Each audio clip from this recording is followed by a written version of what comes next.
বাবা রে, এই রাস্তার কোনো মা বাবাই নেই। এই যে এই জায়গাগুলো তো পুকুর হয়ে আছে, এখানে যদি জল দিয়ে মাছ ছাড়ানো যায় বাস। Hello everyone, welcome back to new another blog. আজকের ব্লগটা ইন্টারেস্টিং হতে চলেছে, কারণ আমি আজকে বলবো যে আমি প্রতিদিন বাড়ি থেকে কোথায় যাই। আমার একটা দোকান আছে পীরগঞ্জ স্ট্যান্ডে, তো আজকে আমি দোকানটা দেখাতে চলেছি এবং দোকানটার আমার বাড়ি থেকে দোকানটা কত দূর, চলো ভিডিওটা লাস্ট পর্যন্ত দেখতে থাকো। আর চ্যানেলে জানার মতন এসে প্লিজ চ্যানেলটা সাবস্ক্রাইব করে দাও। তো চলো দেখাই তোমাদের। আমার বাড়ি থেকে কিছু 600 মিটার দূরে, আমার বাড়ি থেকে 600 মিটার দূর এসে এই রাস্তাটা পড়বে। এই রাস্তাটা বন্ধুরা দেখতে পাচ্ছ কতটা গর্ত, মনে হচ্ছে বাবা রে, এই রাস্তার কোনো মা বাবাই নেই। বুঝতে পারছো কি লেভেলের রাস্তা বাজে হয়ে আছে। এই দেখো, যখন বৃষ্টি হবে, বৃষ্টির সময় তো এই রাস্তা দিয়ে চলাই যাচ্ছে না। এই রাস্তা দিয়ে বৃষ্টির সময় চলাই যাচ্ছে না, এত বাজে হয়ে আছে রাস্তা। এখান থেকে স্টার্ট হলো প্রায় 300-400 মিটার মতো, 300 মিটার মতো রাস্তা খারাপ হয়ে আছে।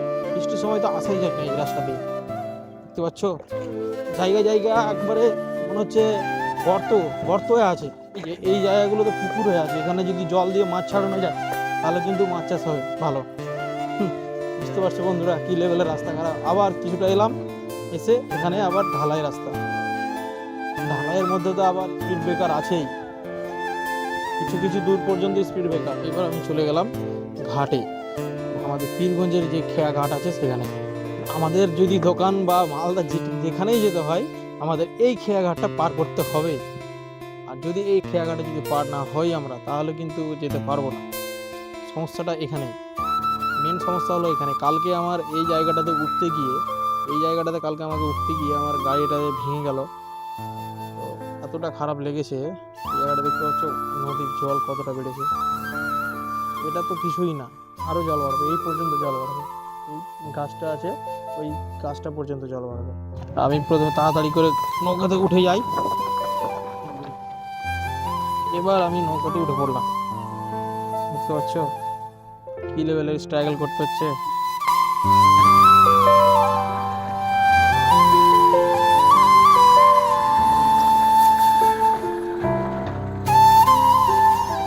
তো বন্ধুরা দেখতে পাচ্ছ এখন বর্তমানে গাড়িগুলোকে সাইড করছে, কারণ এই যে বুটবুটি ভ্যানটাও নেবে। কারণ বুঝতে পারছো কী লেভেলে স্ট্রাগল করতে হচ্ছে। মানে এতগুলো বাইক আছে নৌকাতে, এখানে লোক আছে, তারপরেও ওখানে আবার একটা ভুটভুটিকে নেবে। দেখো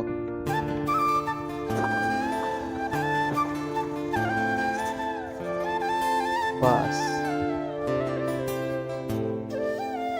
এখানে ভিড় দেখে ওই ছেলেটা এলো না, এখানে ভিড় দেখে ওই ছেলেটাও এলো না।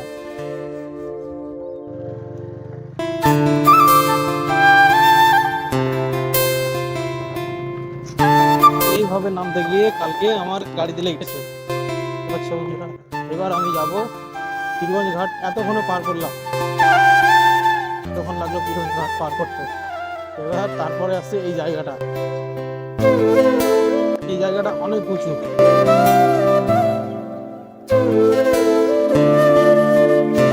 এই রাস্তাটাতে এসে এদিকে চলে গেল একটা রাজাপুরের রাস্তা, রাজাপুরে চলে যাবে এদিকে, আর এদিকে চলে গেল পীরগঞ্জ।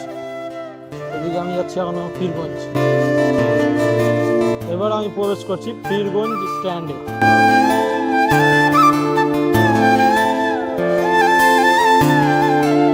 এটা হলো পীরগঞ্জ স্ট্যান্ড।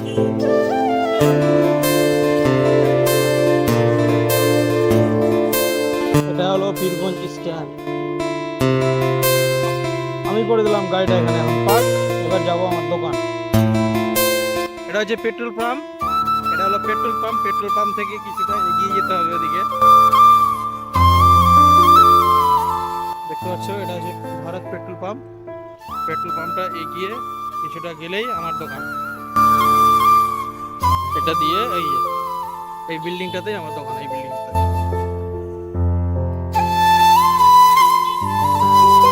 দেখতে পাচ্ছ নিচে মেকার, নিচে মেকার, ওপরে আমার দোকান। এই যে দোকান, এটা হচ্ছে আমার দোকান। দেখতে পাচ্ছ এখানে স্টিকার লাগানো হয় মোবাইলের পিছনে, মোবাইলের ব্যাক ফ্রেমে স্টিকার লাগানো হয়। এবং এখানে সেকেন্ড হ্যান্ড মোবাইল, নতুন মোবাইল, সব ধরনের মোবাইল পাওয়া যায়। দেখতে পাচ্ছ মোবাইল রিপেয়ারিংয়েরও কাজ হয়, সব রকম সিস্টেম আমার কাছে অ্যাভেলেবেল আছে।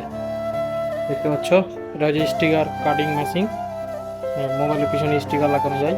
তো বন্ধুরা ভিডিওটা কেমন লাগলো অবশ্যই কমেন্ট বক্সে জানাবা, এবং কেউ যদি নতুন হয়ে থাকে তো প্লিজ চ্যানেলটাকে সাবস্ক্রাইব করে দিও আর পাশে থাকা বেল আইকনটাকে অন করে দিও। দেখা হচ্ছে কোনো নেক্সট পরবর্তী ভিডিওতে, ততক্ষণের জন্য ভালো থাকো, সুস্থ থাকো। Thank you.